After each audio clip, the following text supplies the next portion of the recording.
Hey everybody, it's Rachel O Beauty, and today I have an extra special guest. Hello. For the first time ever, Probably last. it's my baby daddy.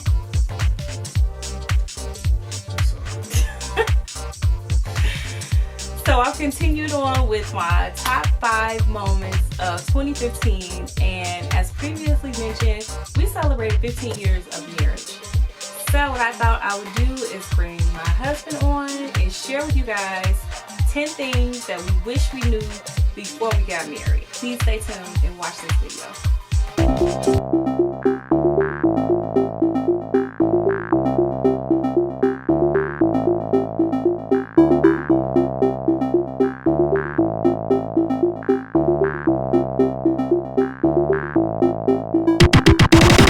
Let's share with you guys our top 10 things that we wish we knew before we got married. I'll do 5 and he'll do 5. And so, since it's my channel, ladies first. Okay. So I've been thinking about this, and I think one of the things I wish I would have known before we got married is just how when you start having children, how much that can change your marriage and your relationship. And you know, obviously when you get pregnant and you have your first child, you just get so caught up in the love of caring for this child, this new experience. But the reality is that especially if you have more than one, with each child, it changes the relationship. Sometimes in a good way, sometimes in a not so good way. So I wish that somebody would have kind of told me that I needed to make sure that I continue to nurture the marriage and give my husband the attention that he needed, as well as nurture myself.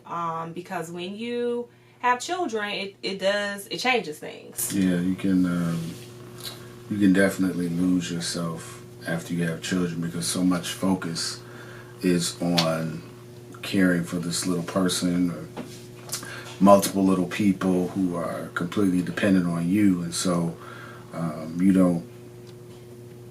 you leave from being Rachel or Rucker and you just mom and dad. Being purposeful and being consistent on continuing to nurture your marriage and care for your spouse in addition to those little people, I think is something we wish we'd have known before we had little people.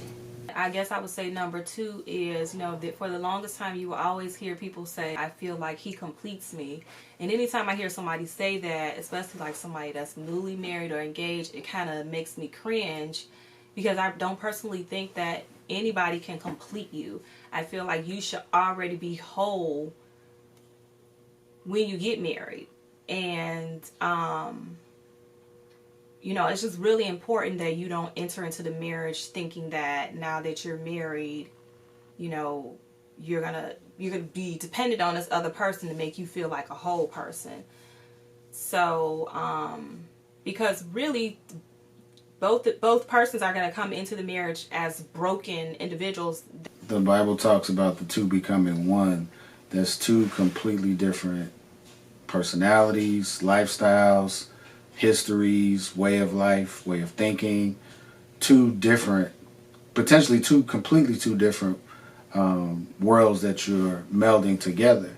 And there can be a lot of rough patches. And there can be a lot of, in addition to a lot of highs, there can be a lot of growing pains, I think it's called, for marriage, because you're still trying to learn to adapt to your spouse.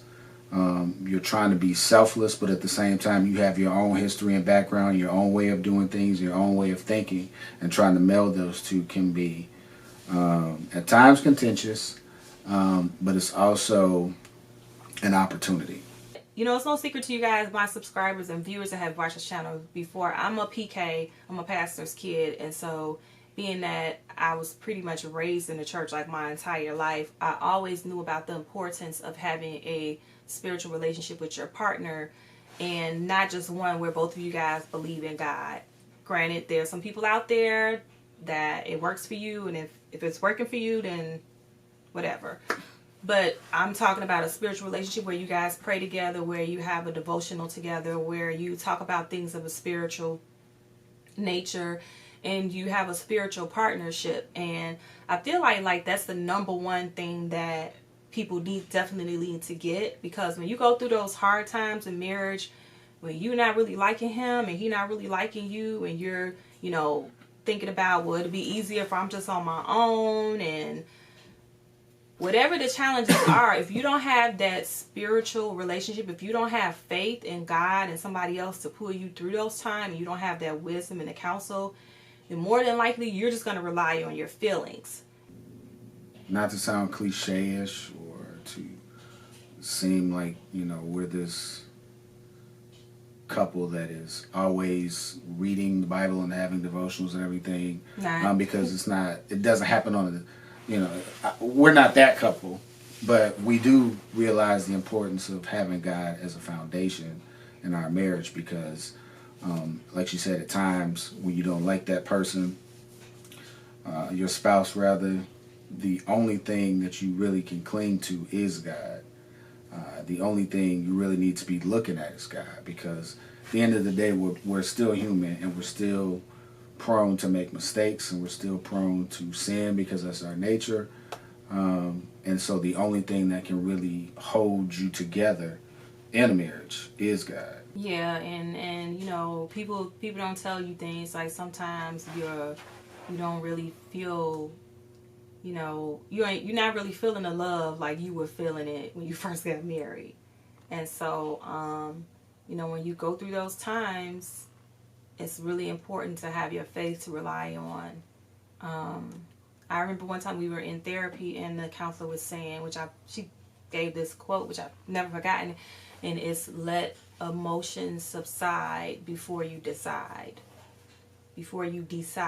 And I think that when you have your faith, hopefully you can be more in tune with your faith than your feelings, and that'll help you to have a sustainable relationship. One major piece that I think goes at times neglected and at times assumed is communication in a marriage. And not just normal everyday communication, like, okay, what's your schedule like? What do you have to do? Are you picking up the kids? What's for dinner? That type of communication. But really communicating with your spouse to know what's going on with them.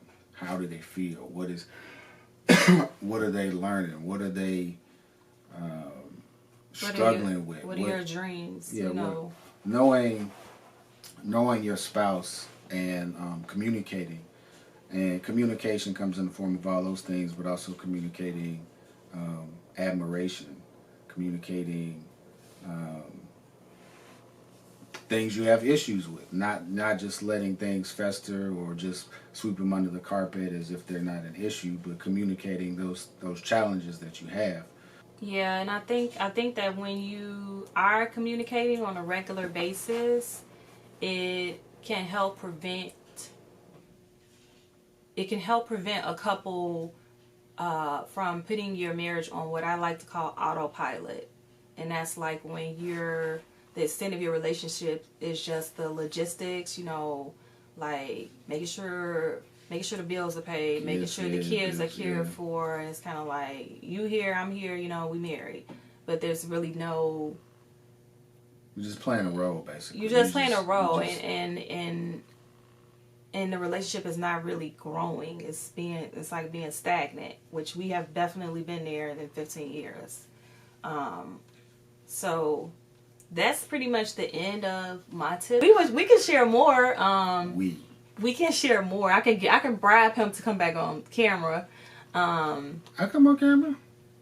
I asked you that before, and you kind of was like, "That's not really my thing." I mean, it's not my thing, but this is a part of marriage. Being selfless and trying to accommodate your partner. She gonna accommodate me.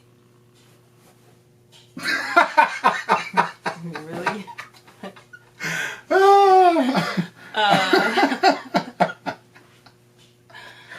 But yes, ladies, don't forget to accommodate your man. That's a whole nother video. But Part 2. Yeah, we'll do a part 2 if y'all request it. Y'all leave some comments down below. Like this video, you know, we might come back and do a part 2. But thank you guys, and be sure to tune in for tomorrow's video where I'm going to be talking about endorsements and brand partnerships. And then I have 2 other topics that I want to share with you guys, and we'll be done for the week. So thank you guys for watching this video, and I'll see you guys soon. Thanks, honey. Bye.